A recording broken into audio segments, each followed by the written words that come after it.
A private country club is supposed to be a place of quiet exclusivity, but for one bar manager, it became the site of his own undoing. A woman in worn jeans and a plain jacket sits down at the empty club bar and orders a glass of wine. The manager looks her over once and tells her the bar is members only, and that she should try the public restaurant across the street instead. What he doesn't know is that the woman he just turned away signed the papers that morning, making her the club's new majority owner. Before we begin, comment where you're watching from today, and subscribe, because next week's story is one you don't want to miss. Now, let's get into it. Brookhaven Country Club had sat on 400 rolling acres for almost 60 years. Its clubhouse a sprawling colonial-style building of white columns and dark green shutters that had, for 3 generations, quietly signaled exactly who belonged inside its walls and who did not. Membership was by invitation only, the waiting list itself a kind of status symbol, and the club's unofficial motto, whispered more than printed, was that Brookhaven didn't advertise. It simply endured. Behind the club's dark mahogany bar stood Gregory Fenn, the bar and beverage manager, a man in his mid-40s with the specific, practiced posture of someone who had spent 2 decades deciding, within seconds of a person walking in, exactly how much attention they deserved. Gregory took genuine pride in what he called protecting the atmosphere, a phrase that, in practice, meant he had developed an unofficial internal ranking system for every person who approached his bar, based almost entirely on their clothing, their car keys if visible, and the particular unhurried confidence, or lack of it, in how they carried themselves. At just past 4 in the afternoon, on a quiet Tuesday when the club's lounge held only 2 other patrons deep in a golf debate near the fireplace, a woman walked in through the side entrance near the pro shop. She wore dark, worn jeans, a plain gray jacket, and simple flat shoes, her hair pulled back loosely, carrying nothing but a slim leather folio under one arm. She crossed the room without hesitation and settled onto one of the empty stools at the bar. "Good afternoon," she said. "Could I get a glass of the Sancerre, please?" Gregory looked at her for a long moment, his eyes moving over the jeans, the plain jacket, the absence of any visible club insignia or the specific brand of watch he'd trained himself to notice on legitimate members. His expression settled into the polite, condescending mask he reserved specifically for moments like this. "I'm sorry," he said, his tone smooth and unbothered, "the club bar is members only. I'm afraid I can't serve you here." He gestured vaguely toward the window, toward the road beyond the club's front gates. "There's a lovely bistro about 10 minutes down the main road, open to the public. I'd be happy to call ahead for you, let them know you're coming." The woman, whose name was Adrienne Marsh, tilted her head slightly, her expression calm and unreadable. "I have a reservation under Marsh, if that helps clarify anything." Gregory allowed himself a small, tight smile, the kind reserved for guests he'd already decided were attempting something. "Ma'am, reservations at Brookhaven are for members and their sponsored guests only, and I'd need to see a membership card or verify your name against tonight's guest list, which I happen to have memorized." "There's no Marsh on it." "I understand the confusion," Adrienne said, her voice still even, still unhurried. "The membership transfer may not have hit your system yet. Could you check with whoever handles club administration this afternoon?" Gregory let out a short, almost amused breath. "Ma'am, I've worked here for 19 years. I know exactly who our members are, and more importantly, I know what our members generally look like when they walk through that door. No offense intended, but Brookhaven's initiation fee alone runs $250,000 before annual dues. I think there's been some kind of mistake, and I'd hate for you to feel embarrassed if I ran a card that came back declined in front of other guests." The 2 men near the fireplace had paused their golf conversation, glancing over with the specific, curious attention people reserve for even mild friction in an otherwise quiet room. "I don't need you to run a card," Adrian said. "I'd simply like you to call whoever is currently overseeing club operations this afternoon and mention the name Marsh." Gregory's smile thinned considerably. "Ma'am, I really do think it's best if you find your way to that bistro I mentioned.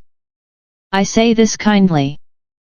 Brookhaven has a very specific culture, and I've learned over 19 years that it's usually best for everyone involved if people find, well, a more comfortable environment suited to their circumstances."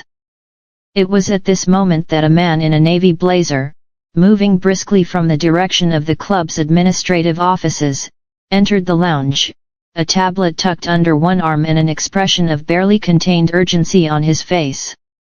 "Adrian," he said, slightly breathless, "sorry, the closing documents took longer than expected. The transfer attorney needed one more signature on the." He stopped, taking in the scene, Gregory standing rigid behind the bar, Adrian seated calmly, untouched glass nowhere in sight. "Is everything all right?" the man asked, his eyes narrowing as he looked between Gregory and Adrian. Gregory glanced at him, still holding on to the last of his composure. "This doesn't concern you, sir. I'm simply explaining our membership policy to this guest." The man's eyebrows rose sharply. "I'm sorry, what did you just say to her?" "I said," Gregory repeated, with the specific patience of someone explaining something obvious, "that our bar service is reserved for members only, and I've recommended a public establishment nearby that might be better suited." The man looked at Adrian, something between disbelief and barely restrained anger crossing his face, then turned back to Gregory. "Do you have any idea who you're speaking to right now?" Gregory allowed himself a short laugh. "I know precisely who I'm speaking to.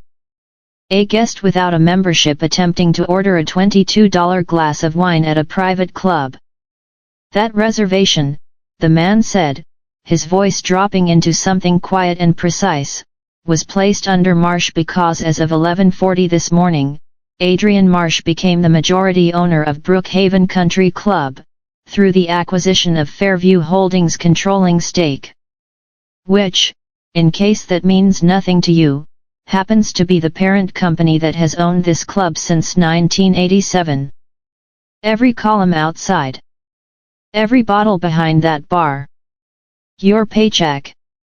The words landed in the quiet lounge with the specific, physical weight of a dropped glass. The two men by the fireplace had gone entirely silent, one of them setting his drink down slowly, as if afraid the sound might draw attention. Gregory's hand, which had been resting confidently on the polished bar top, went still. That's not possible," he stammered. "The board would have announced any ownership change. Members would have been notified. I would have been briefed. The acquisition closed privately this morning," the man said. "The membership announcement is scheduled for Friday's board meeting. Miss Marsh asked specifically to visit the property unannounced today, before anyone knew who she was, because she wanted to understand how the club actually treats the people who walk through its doors, rather than how it treats them once everyone knows the owner is watching." Adrian had not moved from her stool, had not raised her voice once through any of this. She looked at Gregory now, her expression still calm, still unreadable. "You can stop explaining club policy now." "Miss Marsh," Gregory said, his voice suddenly small, I had absolutely no idea. If I had known who you were, I would never have. The standards we maintain here are meant to protect the exclusivity that our members specifically pay for, and I was simply... You were simply deciding, within about 4 seconds of me sitting down, that I didn't look like someone who belonged here," Adrian said, finishing the thought for him. "That's not a membership policy, Mr. Fenn. That's a judgment. About me. Based entirely on what I was wearing." Gregory's mouth opened and closed without producing sound. The man in the navy blazer, whose name was Daniel Osei, Adrian's chief of staff, had already begun typing quietly into his tablet, his expression the focused calm of someone documenting exactly what he was witnessing. "I think," Daniel said, not looking up, "we should speak with whoever is currently serving as general manager. Today. I am the senior manager on property this afternoon," Gregory said, his earlier confidence entirely drained away. "The general manager, Mr. Whitcomb, he's at an industry conference until Thursday. Then we'll need his direct line," Daniel said, still typing. "And I'll need the names of everyone who witnessed this interaction, for the record." At this, one of the men by the fireplace stood and approached, somewhat hesitantly. "I'll give a statement if it helps," he said. "I've been a member here for 11 years. I watched the whole thing." She asked for a glass of wine and gave her name. That's it. Everything after that was him deciding she didn't belong before she'd said another word. Gregory flinched visibly. Adrian raised a hand slightly, a small gesture of acknowledgement rather than dismissal. "Thank you," she said to the member. "That's appreciated, though it may not be necessary just yet." She turned back to Gregory, who was now gripping the edge of the bar as though it were the only thing keeping him upright. "Mr. Fenn," Adrian said, her voice still even, carrying none of the condescension he'd aimed at her only minutes before, "I want to be clear about something, because I don't think you fully understand what just happened here. This was never about a glass of wine. I don't need the wine. I own the cellar it came from. This is about the fact that in the 4 seconds it took you to look at my jeans, you decided I didn't belong in a room that, as it happens, belongs to me. And I have to wonder, genuinely, how many other people have sat at this bar over your 19 years here and been quietly, politely, condescendingly told they didn't belong either, simply because they didn't look the way you expected a member to look." Gregory said nothing. There was nothing left to say that wouldn't make things considerably worse. "Daniel," Adrian said, turning to her chief of staff, "please have someone pull the incident logs for this property going back 3 years. I want every complaint or note involving guests being denied service, redirected, or asked to leave, cross-referenced against staff notes, if the system tracks any commentary on guest appearance or, as Mr. Fenn put it earlier, circumstances." "Already requesting it," Daniel said. Gregory's face had gone pale beneath his practiced tan. "Miss Marsh, I've worked at this club for 19 years. I built my entire career on maintaining the standard this membership expects. This was one interaction. I can explain the context." "You can," Adrian said, not unkindly, but without warmth either. "To whoever ends up reviewing the incident report, and likely to legal and HR once it's filed, I'd think carefully about what you say, because Daniel has already documented this conversation from the moment he walked in, and at least one member just offered to corroborate it independently." The lounge had gone almost entirely silent now, the earlier hum of quiet exclusivity replaced by something considerably more tense. A young bartender who had been restocking glasses near the far end of the bar had frozen entirely, watching with wide, cautious eyes. "Am I being terminated?" Gregory asked, his voice barely above a whisper. "That's not my decision to make in this exact moment," Adrian said. "I don't handle day-to-day personnel matters directly. That's what Mr. Whitcomb and the club's HR office are for. But I will be speaking with both of them this week, and I will share my own account of exactly what I witnessed and exactly what you said to me. What happens after that will be a decision they'll have to make, with complete information in front of them." She paused, then added, "Though I'll say this honestly. If the pattern Daniel finds in those logs resembles what I just experienced, I don't imagine this will be a particularly difficult decision for anyone to make. 3 days later, in a wood-paneled conference room adjacent to the club's administrative offices, General Manager Peter Whitcomb sat across from Adrian Marsh and Daniel Osei, his tanned face noticeably paler than it had been at the industry conference he'd rushed back from. "Miss Marsh," he began, his voice tight with controlled anxiety, "I want to start by saying I am deeply troubled by what I've reviewed since returning. I had no formal awareness that this kind of profiling was occurring at this property." "I believe you didn't have formal awareness," Adrian said evenly. "I'm less certain you didn't have some informal sense of it." Peter winced slightly. "The incident logs Daniel pulled, I've spent most of yesterday reviewing them. There's a pattern I can't ignore. 14 documented incidents over 3 years involving guests being denied bar or dining service despite valid reservations or membership status, or in a handful of cases, prospective members being discouraged from touring the property at all.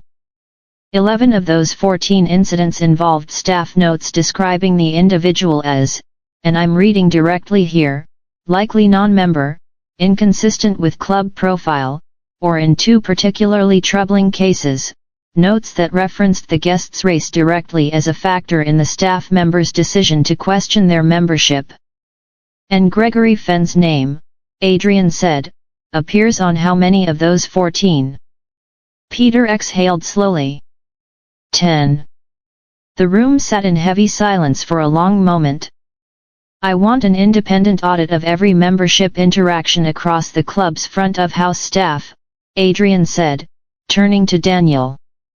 "Not just Gregory. If this pattern existed under one manager's judgment for this long, unchecked, I want to understand whether it exists more broadly among staff who've simply never had a complaint loud enough to reach the board."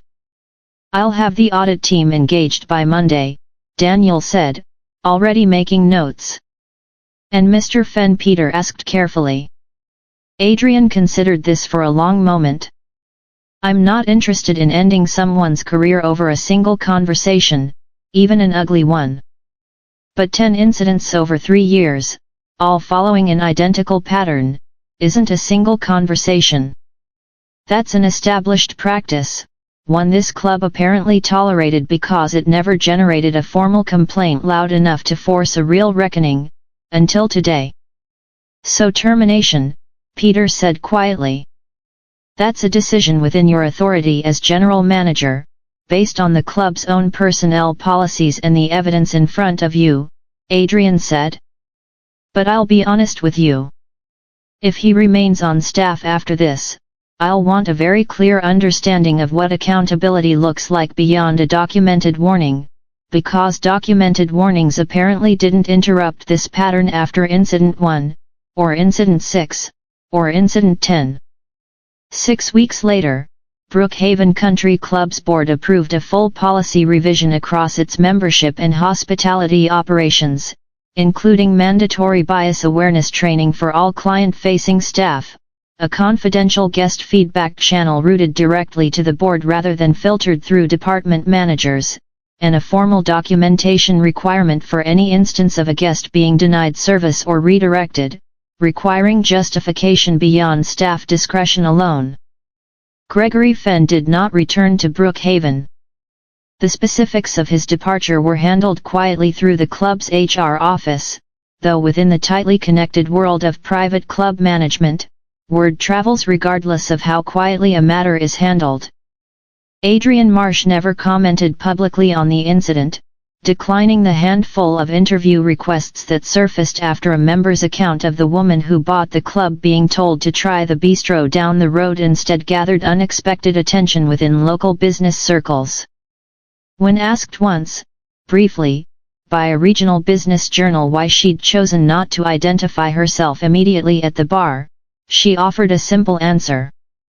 "Because I wanted to understand how the club actually treated someone who hadn't announced her worth the moment she walked in," she said. Most of the people that kind of policy quietly excludes don't have a chief of staff who can correct the record 5 minutes later. I did.